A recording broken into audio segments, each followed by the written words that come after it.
بڑی سادگی سے اور سچائی سے، الحمدللہ وہ غلام رسول تھے، سرکار کے صحابی تھے، اور ان سے اس کے علاوہ اور کیا توقع کی جا سکتی ہے؟ وہ ہماری طرح مکاری نہیں کرتے، جھوٹے دعوے نہیں کرتے تھے، اور عبادتیں کرتے بھی تھے تو بھی وہ عبادتوں کو کچھ نہیں سمجھتے تھے، بلکہ سب سے بڑی چیز ان کے پاس جو تھی، سب سے بڑی دولت تھی، وہ دولت تھی محبت رسول کی۔ سب سے بڑی دولت، سب سے بڑی پونجی، سب سے بڑا خزانہ ان کے پاس اگر کوئی تھا تو اللہ کے رسول کی محبت کا خزانہ تھا، محبت خدا کا خزانہ، محبت رسول کا خزانہ تھا، اور اسی پر ان کا تکیہ تھا۔ تو صحابی رسول نے عرض کیا، ما عدت لها کبیرہ صلاۃ ولا صدقۃ ولا صیام، یا رسول اللہ صلی اللہ علیہ وآلہ وسلم، میرے پاس نہ زیادہ نمازیں ہیں، نہ روزے ہیں، نہ صدقات و خیرات ہیں، لیکن ایک چیز ہے،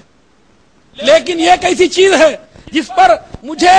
اس بات کا یقین ہے، اور جس پر میں توکل اور جس پر میرا بھروسہ ہے، وہ یہ ہے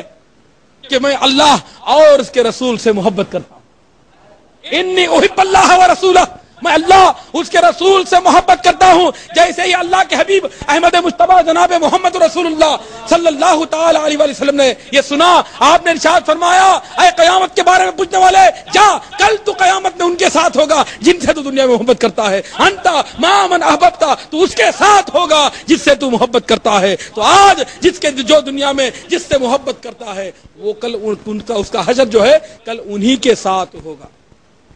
تو اس حدیث سے کیا معلوم ہوا؟ اس حدیث سے کیا معلوم ہوا کہ انسان کو آخرت میں جو صحبت چاہیے، اس جو ہے صاحب سے آج دنیا میں محبت چاہیے، جن سے ان کی محبت انشاءاللہ تبارک و تعالی، جس بندے کے دل میں سرکار کی محبت ہوگی اور آپ کی اطاعت میں جو ہے وہ کوشش کرے گا، ضرور بضرور جو ہے کل وہ اللہ تبارک و تعالیٰ کے فضل و کرم سے اس کے رسول کے صدقے میں رسول اللہ کی صحبت میں ہوگا، آپ کی خدمت اقدس میں ہوگا، آپ کے جوار میں ہوگا، آپ کے قدموں میں ہوگا، آپ کے غلامی میں ہوگا۔ اب ایک نکتہ یہ بھی یہاں پر ہے، وہ جو آئے تھے صحابی تھے، ظاہر سی بات ہے نماز بھی پڑھتے تھے اور دین کی لیے جدوجہد بھی کرتے تھے، جہاد میں بھی حصہ لیتے تھے، اور جو ہے تمام اعمال میں اللہ کے رسول کی وہ جو ہے اتباع اور پیروی کیا کرتے تھے، مگر پھر بھی جب ان سے پوچھا گیا کہ تم نے کیا تیاری کی ہے تو انہوں نے یہ نہیں کہا کہ ہاں میں پابندی سے نماز پڑھتا ہوں، میں روزہ رکھتا ہوں، میں صدقہ بھی دیتا ہوں، میرے پاس اطاعت ہے،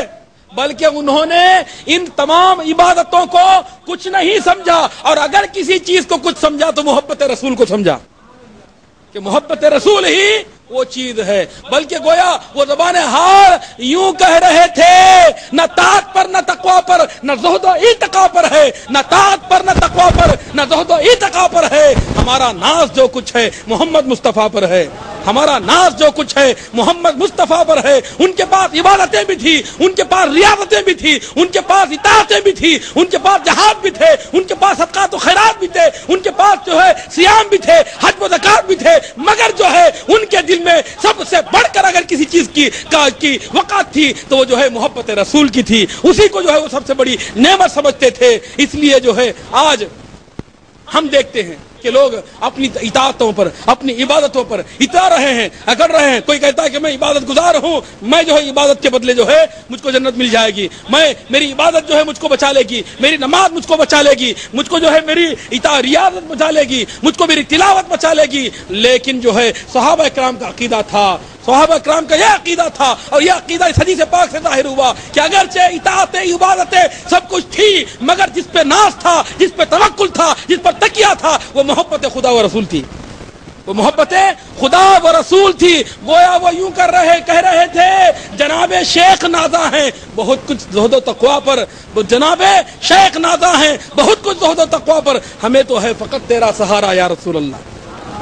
ہمیں تو ہے فقط تیرا سہارا یا رسول اللہ. تو اللہ کے رسول صلی اللہ تبارک و تعالی علیہ وآلہ وسلم جو ہے دنیا میں اور آخرت میں ہم غلاموں کا سہارا ہے, ہم گناہگاروں بدکاروں کا سہارا ہے. ہمارے پاس جو ہے نہ عبادتیں ہیں, نہ اطاعتیں ہیں, نہ ریاضتیں ہیں, نہ فرمان, نہ جو ہے اتباع ہے, لیکن پھر بھی جو ہے ہمیں اس بات کا یقین ہے, اس بات پر جو ہے ہمیں فخر ہے کہ ہم جو ہے غلامان مصطفیٰ ہیں اور ان کا دامن ہمارے ہاتھ میں ہے. اور انشاءاللہ تبارک و تعالی بقول جیسے کہ اعلیٰ حضرت نے فرمایا کہ مانا کے سخت مجرموں ناکارہ ہے رضا, مانا کے سخت مجرموں ناکارہ ہے رضا, تیرا ہی تو ہے بند ہے درگاہ لے خبر. اگرچہ ہم بدکار و گناہگار ہیں مگر ہیں تو انہی کے اور انہی کے دامن کرم سے وابستہ ہیں. اللہ تبارک و تعالی ہم تمام کو جو ہے اپنے حبیب پاک صاحب الاولاق احمد مجتبی جناب محمد رسول اللہ صلی اللہ تبارک و تعالی